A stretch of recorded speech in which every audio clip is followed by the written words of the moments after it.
Shalom, salam di dalam damai sejahtera Tuhan Yesus Kristus. Selamat kita bertemu kembali di dalam kebenaran Injil. Ajaran Injil sepenuh dari Tuhan Yesus Kristus di dalam ibadah tengah minggu kita di bulan September ini. Tema firman Tuhan pada malam hari ini ialah mesbah keluarga. Sering juga disebut sebagai family altar, yang sudah banyak dilakukan oleh keluarga-keluarga Kristen di seluruh dunia. Terlebih di masa pandemi seperti sekarang ini. Orang bukan saja bekerja dari rumah atau WFH, tetapi juga beribadah dari rumah masing-masing. Ibadah rumah tangga atau ibadah keluarga, itulah mesbah keluarga. Demikian juga dengan ibadah tengah minggu kita pada malam hari ini, boleh dikatakan sebagai mesbah keluarga. Kalau, saudaraku, ada syaratnya, kalau seisi atau seluruh anggota keluarga ikut terlibat. Sebab itulah salah satu daripada amanat atau tuntutan firman Tuhan di dalam mesbah keluarga. Seluruh anggota keluarga harus ikut terlibat. Hari ini kita perlu sekali untuk membahas tentang mesbah keluarga berdasarkan 3 pertimbangan. Pertama, akibat pandemi yang melanda seluruh dunia, semua keluarga yang beribadah kepada Tuhan Yesus Kristus dipaksa untuk membangun mesbah keluarganya masing-masing. Di Indonesia ketika ada PSBB, kemudian berlanjut dengan PPKM, setiap keluarga Kristen Indonesia terpaksa beribadah di rumahnya masing-masing. Saudara-saudaraku, kita percaya ini adalah kehendak dan kekuasaan Tuhan Yesus Kristus. Pertimbangan yang kedua, saudara-saudaraku, masih banyaknya keluarga atau rumah tangga yang belum menyadari bahwa ibadah rumah tangga atau ibadah keluarga itu ialah amanat dari Tuhan Yesus untuk membangun mesbah keluarga. Akibatnya, masih banyak keluarga yang anggota keluarganya beribadah sendiri-sendiri di rumah.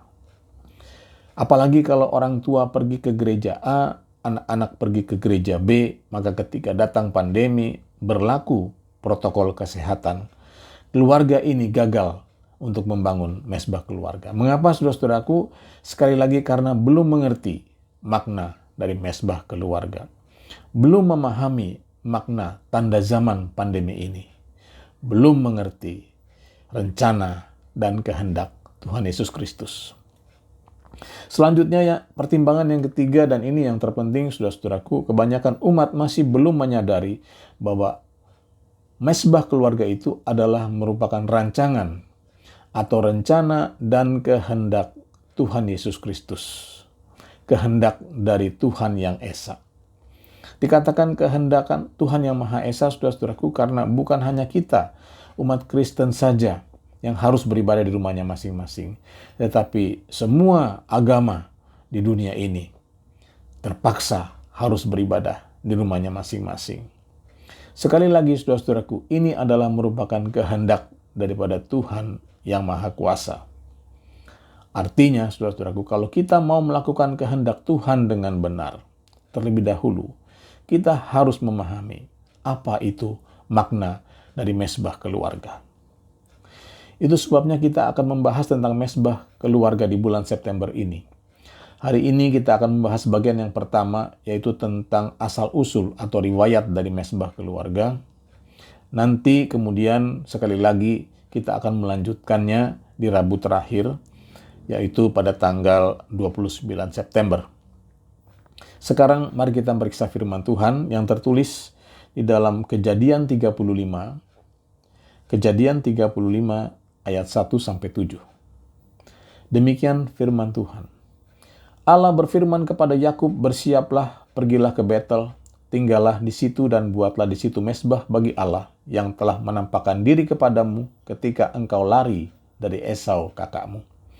Lalu berkatalah Yakub pada seisi rumahnya dan kepada semua orang yang bersama-sama dengan dia, "Jauhkanlah dewa-dewa asing yang ada di tengah-tengah kamu. Tahirkanlah dirimu dan tukarlah pakaianmu. Marilah kita bersiap dan pergi ke Betel. Aku akan membuat mesbah di situ bagi Allah yang telah menjawab aku pada masa kesesakanku dan yang telah menyertai aku di jalan yang kutempuh." Mereka menyerahkan kepada Yakub segala dewa asing yang dipunyai mereka dan anting-antingnya yang ada pada telinga mereka. Lalu Yakub menanamnya di bawah pohon besar yang dekat Sikem. Sesudah itu berangkatlah mereka, dan kedahsyatan yang dari Allah meliputi kota-kota sekeliling mereka, sehingga anak-anak Yakub tidak dikejar. Lalu sampailah Yakub ke Luz yang di tanah Kanaan, yaitu Betel. Ia dan semua orang yang bersama-sama dengan dia. Didirikannya lah mezbah di situ, dan dinamanyalah tempat itu El Betel, karena Allah telah menyatakan diri kepadanya di situ ketika ia lari terhadap kakaknya. Amin. Tuhan memberkati kita semua. Saudara-saudaraku, inilah riwayat atau asal-usul dari mezbah keluarga. Tertulis dalam kitab Kejadian untuk menyatakan bahwa mezbah yang dibangun oleh Yakub itu adalah merupakan kehendak Tuhan sendiri. Maka kalau kita mempelajari ayat-ayat ini, demikian juga ayat-ayat yang terkait. Sekali lagi, ayat-ayat yang terkait dalam kitab Kejadian tentang mezbah keluarga. Maka pikiran dan hati kita akan terbuka bahwa mezbah keluarga itu adalah rancangan yang ditetapkan Tuhan untuk kelangsungan hidup umatnya. Sekali lagi, mezbah keluarga itu adalah merupakan rancangan yang ditetapkan Tuhan untuk kelangsungan hidup umatnya. Apa artinya kelangsungan hidup umat Tuhan? Itulah yang kita bahas pada malam hari ini, mulai dari ayat yang pertama. Perhatikanlah saudara-saudaraku, membangun mezbah keluarga itu selalu diawali dengan panggilan Tuhan. Saya bacakan kembali ayat 1. Allah berfirman kepada Yakub, bersiaplah, pergilah ke Betel, tinggallah di situ dan buatlah di situ mezbah bagi Allah yang telah menampakkan diri kepadamu ketika engkau lari dari Esau, kakakmu. Amin. Saudara-saudaraku, saya percaya kita semua telah dipanggil ke Betel. Termasuk saya sendiri dipanggil Tuhan Yesus Kristus di Surabaya tahun 1991 untuk tinggal di GBIS Baladewa. Tinggal di sini, saudara-saudaraku, tidak semata-mata menetap, saudara-saudaraku, melainkan lebih dari itu, hidup saya berlangsung dari situ. Semua yang ada di dalam hidup saya berlangsung dari situ. Seperti Yakub. Maka saudara-saudaraku, ketika kita dipanggil, yang terpenting di sini adalah reaksi kita, respon kita. Harus seperti Yakub, seperti yang tertulis di dalam ayat 2-7. Ada baiknya saya bacakan kembali. Lalu berkatalah Yakub kepada seisi rumahnya dan kepada semua orang yang bersama-sama dengan dia, jauhkanlah dewa-dewa asing yang ada di tengah-tengah kamu, tahirkanlah dirimu dan tukarlah pakaianmu. Mari kita bersiap dan pergi ke Betel. Aku akan membuat mezbah di situ bagi Allah yang telah menjawab aku pada masa kesesakanku dan yang telah menyertai aku di jalan yang kutempuh. Dan selanjutnya. Saudara-saudaraku, inilah riwayat atau asal-usul daripada mezbah keluarga. Perhatikanlah bahwa di situ Tuhan memberi perintah. Buatlah mezbah. Buatlah mezbah. Pesan inilah yang sesungguhnya harus kita renungkan. Sudahkah kita membuat mezbah itu atau belum?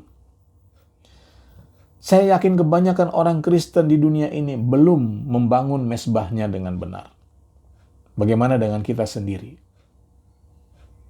Saudara-saudaraku, maka tiba-tiba datanglah corona. Sebagai satu peringatan sekaligus sebagai kesempatan yang kedua kepada semua umat Kristen di dunia ini untuk membangun mezbah keluarganya dengan benar. Apa itu mezbah keluarga, saudara-saudaraku? Menurut asal katanya, mezbah. Maka mezbah keluarga adalah untuk mempersembahkan korban kepada Tuhan Yesus Kristus. Bukan korban materi, saudara-saudaraku. Tuhan Yesus tidak menghendaki hal itu dalam hal ini, saudara-saudaraku. Bukan korban materi, melainkan korban diri. Seperti yang tertulis di dalam Roma 12 ayat 1. Yaitu mempersembahkan tubuh kita atau mempersembahkan hidup kita sebagai persembahan yang hidup, kudus, dan berkenan kepada Tuhan. Itulah ibadah yang sejati.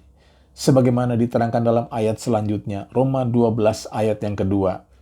Janganlah kamu menjadi serupa dengan dunia ini, tetapi berubahlah oleh pembaharuan budimu, sehingga kamu dapat membedakan manakah kehendak Allah, apa yang baik, yang berkenan kepada Allah, dan yang sempurna. Jadi saudara-saudaraku, ibadah sejati di sini adalah mezbah keluarga yang dilakukan oleh manusia baru, yaitu umat yang telah sungguh-sungguh bertobat, untuk menanti-nanti kedatangan Tuhan Yesus Kristus beserta seisi rumahnya, sehati sepikir. Saudara-saudaraku, ini bukanlah hal yang mudah untuk dilaksanakan, apalagi sehati sepikir. Namun, ini adalah rencana dan kehendak Tuhan Yesus Kristus yang harus kita bangun, yang harus kita perjuangkan, yang harus kita usahakan dari sekarang, guna menjadi sarana keselamatan dan kesejahteraan seisi rumah kita. Saudara-saudaraku, kita tidak tahu apa yang akan terjadi sesudah pandemi ini berlalu. Apakah dunia makin baik ataukah dunia makin buruk? Siapa yang tahu? Sedangkan pandemi ini saja tidak ada seorang ahli pun yang berani mengatakan kapan pandemi ini akan berakhir. Satu contoh di Amerika Serikat, saudara-saudaraku, ketika manusia di sana atau orang-orang di sana sudah lepas masker, tiba-tiba corona menyerang kembali. Dan dalam satu hari jatuh jumlah korban tertinggi.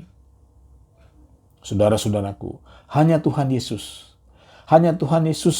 sajalah yang sanggup menghentikan pencobaan yang dahsyat ini. Maka renungkanlah, di zaman pandemi ini, sesungguhnya kita umat Kristus sedang dipersiapkan untuk membangun mezbah keluarga. Seperti Yakub. Sekarang ini Tuhan Yesus sedang memanggil umatnya untuk membangun mezbah keluarganya masing-masing. Semua umat Kristen di dunia ini sedang dilatih untuk membangun mezbah keluarga di rumahnya masing-masing. Untuk kelangsungan hidupnya di masa yang akan datang.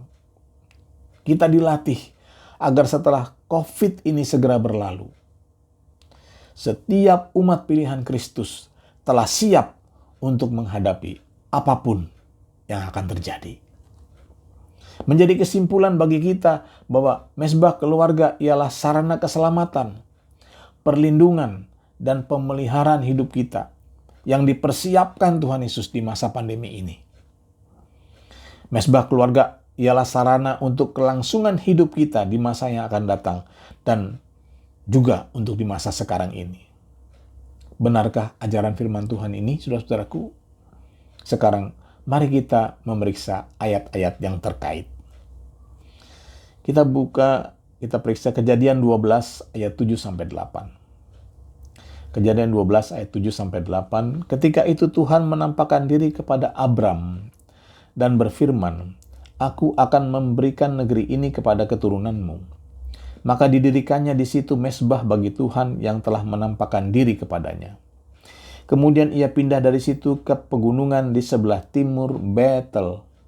Ia memasang kemahnya dengan Betel di sebelah barat dan Ai di sebelah timur, lalu mendirikan di situ mezbah bagi Tuhan dan memanggil nama Tuhan. Amin. Inilah bagian daripada riwayat Allah memanggil Abram sebagai proses awal dari membangun mezbah keluarga. Sebuah proses di mana Abraham mulai menerima janji dan mengikut Tuhan. Berkat atau janji Tuhan itu turun kepada Abraham. Abraham diberkati oleh Tuhan karena ketaatannya.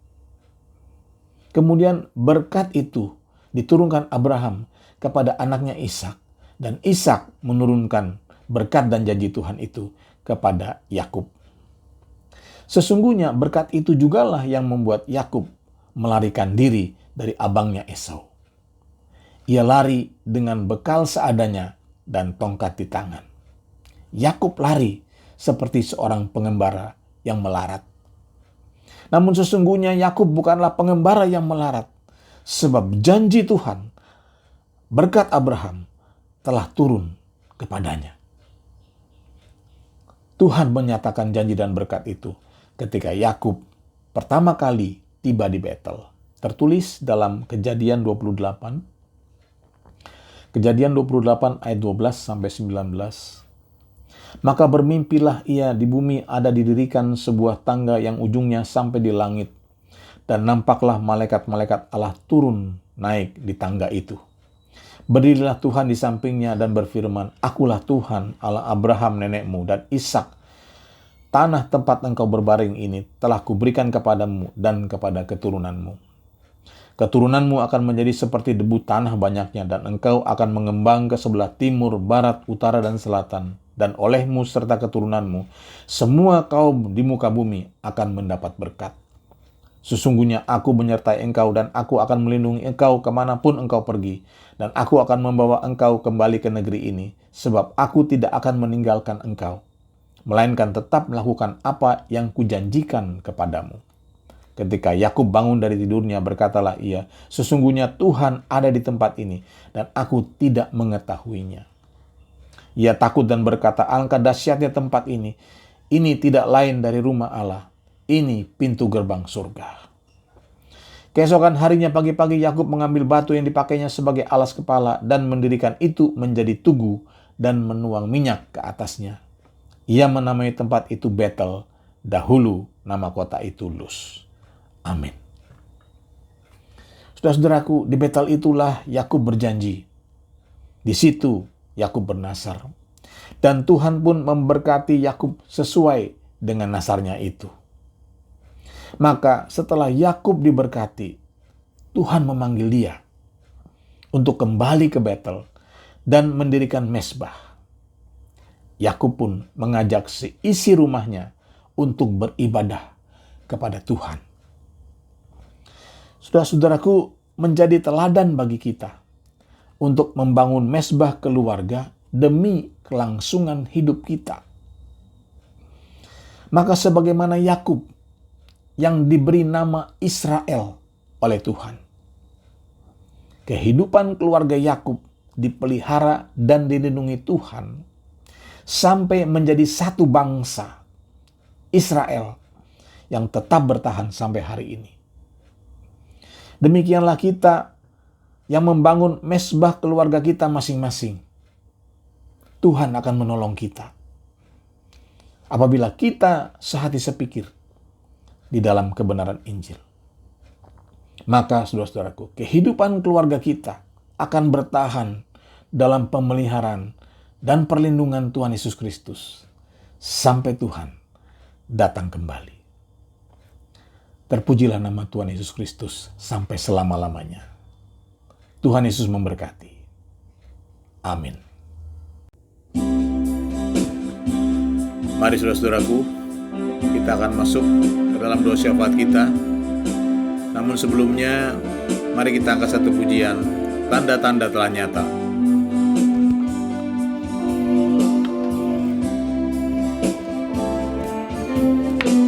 Tanda-tanda telah nyata, hujan akhir telah tiba. Allah sedang melawat umatnya. Ladang lelah menguning, siap untuk dituai. Banyak jiwa menanti uluran tangan kita. Tuailah, tuailah sekarang. Nyatakan kemuliaannya pada segala bangsa, biar kuasanya dinyatakan melimpah. Bangkitlah gereja Tuhan, pandang sekelilingmu. Generasi ini selamatkan ya Tuhan, ini doa. sekali lagi, tanda-tanda telah nyata. Tanda-tanda telah nyata, hujan akhir telah tiba. Allah sedang melawat umat-Nya. Ladang telah menguning, siap untuk dituai. Banyak jiwa menanti uluran tangan kita. Tuailah, tuailah sekarang. Nyatakan kemuliaan-Nya pada segala bangsa. Biar kuasa-Nya dinyatakan melimpah. Bangkitlah gereja Tuhan, pandang sekelilingmu. Generasi ini selamatkan ya Tuhan. Ini doaku. Nyatakan kemuliaan-Nya, nyatakan kemuliaan-Nya pada segala bangsa.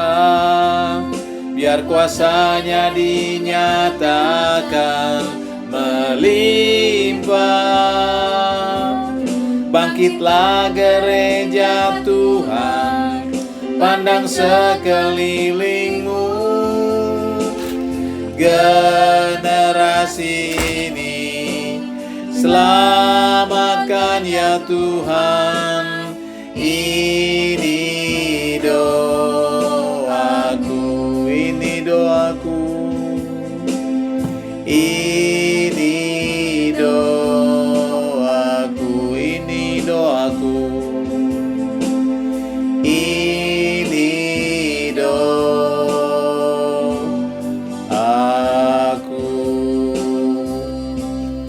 Mari kita masuk di dalam doa. Bapa di dalam surga, Tuhan Yesus Kristus, Bapa yang baik, sangat baik, sungguh baik, teramat baik. Hanya Engkau Bapa yang baik, Bapa Firman Roh Kudus ketiganya yang esa, Bapa kami di dalam nama Tuhan Yesus Kristus. Hanya Engkau yang layak dipuji, hanya Engkau yang layak dipuja, hanya Engkau yang layak disembah. Bapa di surga, kami bersyukur atas kasih dan rahmat-Mu di hari ini. Kami boleh mengikuti dan menikmati ibadah tengah minggu di hari ini, Bapa. Terima kasih, Bapa, Engkau memimpin ibadah kami dari awal, pertengahan, sampai akhirnya. Kami rasakan hadirat-Mu ada di tengah-tengah kami. Oleh karena itu, biarlah hadirat-Mu yang hadir di setiap rumah umat-Mu yang beribadah di dalam ibadah tengah minggu ini. Biarlah kiranya kuasa-Mu memancar ke kiri, ke kanan, ke depan, ke belakang dari rumah kami masing-masing. Menjamah para tetangga kami, melembutkan hati mereka, agar mereka mau datang kepadamu dan beribadah bersama-sama dengan kami, memuji dan memuliakan nama-Mu. Terima kasih Bapa di dalam surga, kami bersyukur untuk lawatan-Mu di malam hari ini. Lewat firman-Mu, Kau menyatakan kehendak-Mu agar kami membangun mesbah keluarga kami masing-masing sebagai Tuhan sarana, perlindungan, keamanan Tuhan, kesejahteraan, kelangsungan hidup kami selaku umat-Mu. Bapa, bukan dengan kekuatan dan bukan dengan Tuhan kemampuan kami, namun sepenuhnya kami serahkan ke dalam tangan-Mu. Kami menerima firman-Mu dengan ucapan syukur dan terima kasih. Biarlah kiranya Roh-Mu yang kudus menolong kami sekalian. Umat-Mu, Bapa di dalam surga, keluarga demi keluarga, rumah tangga demi rumah tangga, persatukanlah kami di dalam Tuhan Injil sepenuh-Mu. Jadikanlah kami sehati sepikir agar keluarga kami dibangun Tuhan Yesus Kristus di dalam kebenaran Injil-Mu saja. tumbuh kembang anak-anak kami serahkan ke dalam tangan-Mu. Biarlah Tuhan senantiasa ada dalam pimpinan Roh-Mu yang kudus, sehingga semakin tertib di dalam kasih dan kebenaran-Mu. Dan kami terhindar Tuhan dari berbagai-bagai serangan roh-roh jahat di udara, penyakit-penyakit berbahaya, ajaran-ajaran sesat, dijauhkan kiranya dari kehidupan umat-Mu, keluarga demi keluarga, rumah tangga demi rumah tangga. Terima kasih Tuhan Yesus Kristus. Umat-Mu, anak-anak-Mu yang sudah dewasa, anggota keluarga kami yang sudah dewasa, ya Tuhan Yesus Kristus, mereka yang sekolah, mereka yang kuliah, mereka yang bekerja, Tuhan Yesus Kristus, biarlah senantiasa ada di dalam pimpinan-Mu. Nyatalah kerajaan-Mu, nyatalah Bapa di dalam surga, kedaulatan-Mu di dalam segenap kehidupan umat-Mu. Kaulah yang membela dan memberikan kemenangan. Umat-Mu yang sudah waktunya Tuhan untuk berumah tangga, Engkaulah kiranya yang menolong, mempertemukan dengan jodoh yang sepadan. Demikian juga umat-Mu yang menjalin hubungan. Oh Bapa di dalam surga, pimpinlah setiap pasangan untuk menuju kepada pernikahan yang kudus. Umat-Mu yang akan menerima pemberkatan nikah, ya Tuhan Yesus Kristus, saudara kami Abang Samuel dan Kakak Yunita. Biarlah kiranya Engkau yang memimpin Tuhan, Kau yang memberikan kelegaan, Kau yang memberikan sukacita, Tuhan Yesus Kristus, Kau yang hadir di dalam Tuhan pemberkatan nikah mereka. Terima kasih Bapa. Demikian juga mereka yang merindukan untuk mendapatkan pemberkatan nikah Tuhan, Kau yang menolong saudara-saudara kami itu. Terpujilah nama-Mu Tuhan Yesus Kristus. Kami juga berdoa Tuhan untuk umat-Mu yang berkekurangan, para janda-janda miskin, anak yatim piatu, ya Tuhan, mereka yang berkekurangan. Engkaulah yang menjadi gembala kami Tuhan, yang mencukupi segenap keperluan umat-Mu hari demi hari. Engkau yang kiranya Tuhan mencukupi, Engkau yang memimpin Tuhan kehidupan keluarga umat-Mu ini. Demikian juga Bapa, umat-Mu yang sakit, yang lemah Tuhan, baik jasmani, sakit secara badani Tuhan, juga sakit secara rohani, yaitu mereka yang menjauh daripada-Mu. Ulurkanlah tangan-Mu Bapa, jamahlah umat-Mu. Secara khusus kami berdoa Tuhan Yesus Kristus buat saudara kami Michael di dalam pemulihannya. Kau yang menjamah dan memberi kesembuhan kepadanya, juga kepada mamanya dan keluarganya. Demikian juga saudara-saudara kami yang lain Tuhan. Agar jangan dipenghalang Tuhan untuk senantiasa setia bertekun beribadah kepadamu. Terima kasih Tuhan Yesus Kristus. Secara khusus juga kami berdoa Tuhan, mengucap syukur atas Tuhan pemulihan yang Kau berikan kepada Ibu Gembala kami. Kami juga bersyukur Tuhan Yesus Kristus bahwa Ibu Gembala juga menerima Tuhan perawatan tambahan di rumah sakit. Sehingga Tuhan ia boleh menerima Tuhan kesehatan yang lebih prima. Semua ini Tuhan adalah anugerah dan kemurahan-Mu. Biarlah Tuhan Ibu Gembala kami boleh senantiasa Tuhan menikmati kasih sayang-Mu di dalam gendongan-Mu. Hidup di dalam ketentraman, keamanan, kedamaian Tuhan. Mendapatkan penghiburan senantiasa daripada-Mu, terutama urapan-Mu. Agar Ibu Gembala kami boleh tetap Tuhan bergiat memberitakan Injil-Mu setiap pagi. Terima kasih Tuhan Yesus Kristus. Pulihkanlah gereja-Mu, Gereja Betel Injil sepenuh. Pulihkanlah setiap peribadatan diselenggarakan. Sekolah minggunya, remajanya, pemudanya, kaum prianya, kaum wanitanya, pos doanya, PPA-nya, pos PI-nya, Tuhan Yesus Kristus berkati. Agar Bapa semakin berakar, bertumbuh dan berbuah-buah untuk kemuliaan nama-Mu. Hamba-hamba-Mu yang melayani para pendeta muda, juga segenap mereka yang terlibat di dalam pelayanan, terutama yang memberitakan firman-Mu. Engkaulah yang memberikan urapan hikmat, supaya Tuhan semakin memancarkan kemuliaan-Mu. Terima kasih Tuhan Yesus Kristus. Kami bawakan sekarang Tuhan Yesus di dalam doa syafaat kami untuk umat pilihan-Mu bangsa Israel. Biarlah kiranya Tuhan kasih sayang-Mu tercurah melimpah kepada umat pilihan-Mu. Kau yang memberkati Tuhan penginjilan-penginjilan yang ada di Israel. Tambah-tambahkanlah penginjil-penginjil yang Kau urapi Tuhan.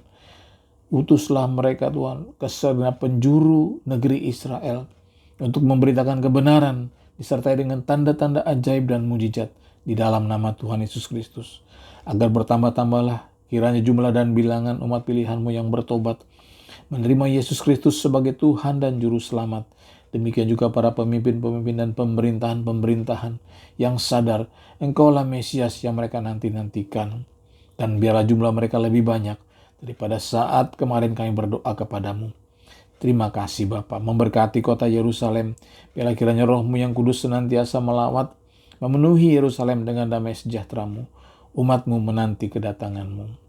Akhirnya Tuhan, kami bawakan bangsa negara kami Indonesia ini juga ke dalam tangan-Mu. Mohon penjagaan, perlindungan, serta belas kasihan-Mu.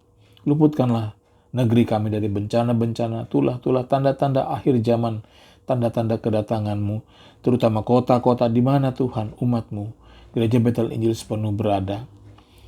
Biarlah bangsa kami mendapat kasih karunia-Mu. Engkaulah yang memberkati penginjilan-penginjilan yang ada di Indonesia.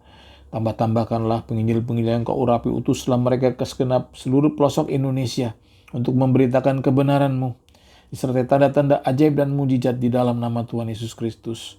Agar bertambah-tambahlah saudara-saudara kami sebangsa dan setanah air yang bertobat, menerima Yesus Kristus sebagai Tuhan dan Juru Selamat. Jumlah mereka sudah lebih banyak dari saat kemarin kami berdoa kepadamu. Pimpinlah para petobat-petobat baru, pimpinlah para murtadin. Biarlah berita Injil sepenuh juga boleh sampai kepada mereka. Terima kasih Tuhan Yesus Kristus. Lawatlah pemerintahan di Indonesia ini dari yang tertinggi sampai yang terendah, dari Bapak Presiden sampai kepada ketua-ketua rukun tetangga, dari pusat sampai daerah, agar mereka Tuhan boleh mengerti apa yang menjadi kehendak-Mu. Berikanlah hikmat, berikanlah kekuatan dan kemampuan untuk dapat menjalankan pemerintahan yang berkerukunan.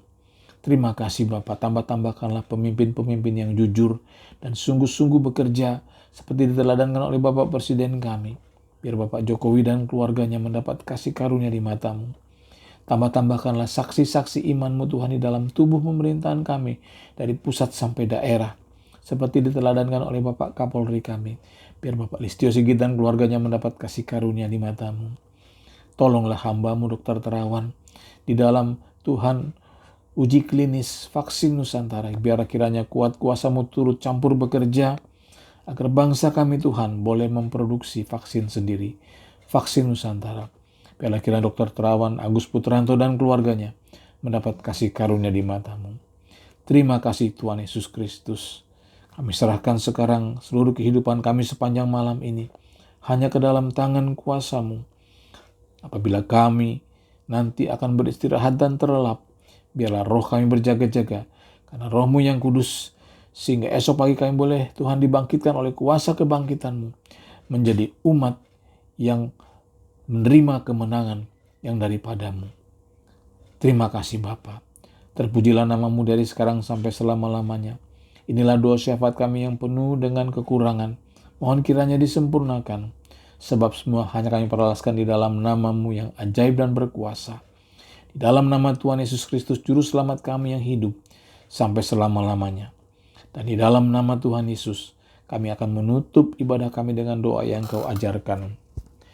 Bapa kami yang di surga, dikuduskanlah nama-Mu. Datanglah kerajaan-Mu.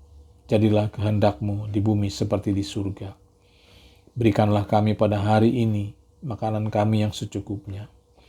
Dan ampunilah kami akan kesalahan kami, seperti kami juga mengampuni orang yang bersalah kepada kami.